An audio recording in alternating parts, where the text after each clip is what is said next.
Slow traffic here. All right, it is vacation for kids, so soon that traffic will not be like that because they're going to be out of school, enjoying time at home. But will they be spending too much time on their phones, computers, video games? My kids, yeah, the answer is yes, they will be. Megan Crane is here with the organization Childhelp, and you're here to talk about how much screen time they should have while they're out of school. And a lot of parents are going, I mean, they're out of school. And we're like, and I'm trying to work from home. Here's the screen. Yes, so what do we do? How do you manage that? Because you got to keep them busy. You know, kids love to say those two words, I'm bored. So what do you do? Well, first I mock them. Like, only boring people are bored. No, I think in all seriousness, I just remember this back in the days of COVID when trying to work from home with little kids. It's so difficult. And it's the easiest thing is just throw a screen in front of them so you can get some peace and quiet and get some work done.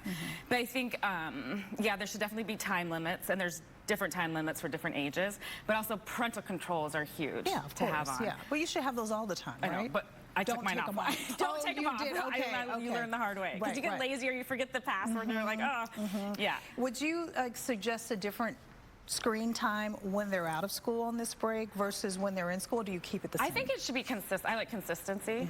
I mean, maybe a little more. Maybe a little more. Look at how she just changed right there. Yeah, it's so easy when they're nagging at you. I know, and I love like friends who don't have kids. Like my kid will never have a screen or an iPad. I was like, okay. But okay, where were we at? Well, we were talking about screen time. Do you make it, you know, longer? Yeah, I think you can give them a little bit. A little bit more. Yeah, especially if you're working from home or if you're just working, period. Yeah, but I also think it's important, where are they having the screen time? You're not shutting them in their bedroom alone with the iPad. Yeah. Now so that is a no-no. Yes. So as parents, we're monitoring their screen time. They're using it out in the open. They're not they don't have like a screen barrier. You can see what they're watching. Check in on them. So you're working with an organization dealing directly with kids. So tell parents who are not aware, even though we do stories about this all the time, the dangers of just being on that thing for so long.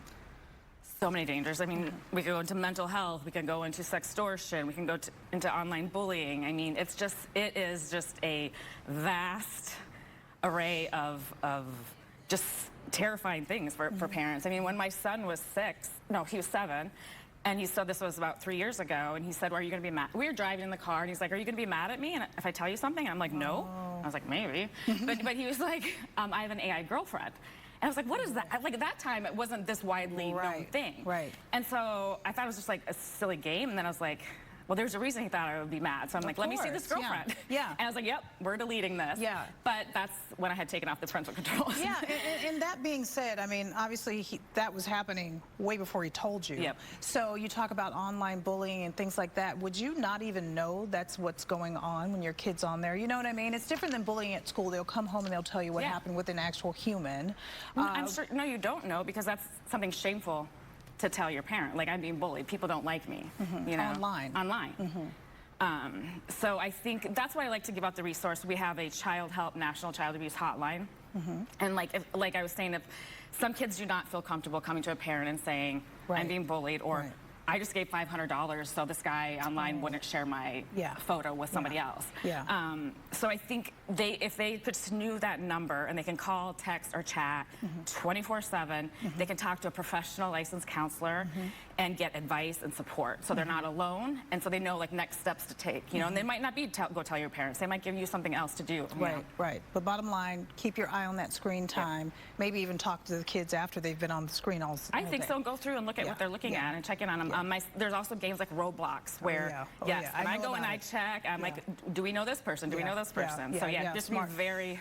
So for people who are watching and they're going to be faced with this in the next week or so, how do we find out more about your organization? You can visit childhelp.org. All right, Megan, thank you so much. Thank you.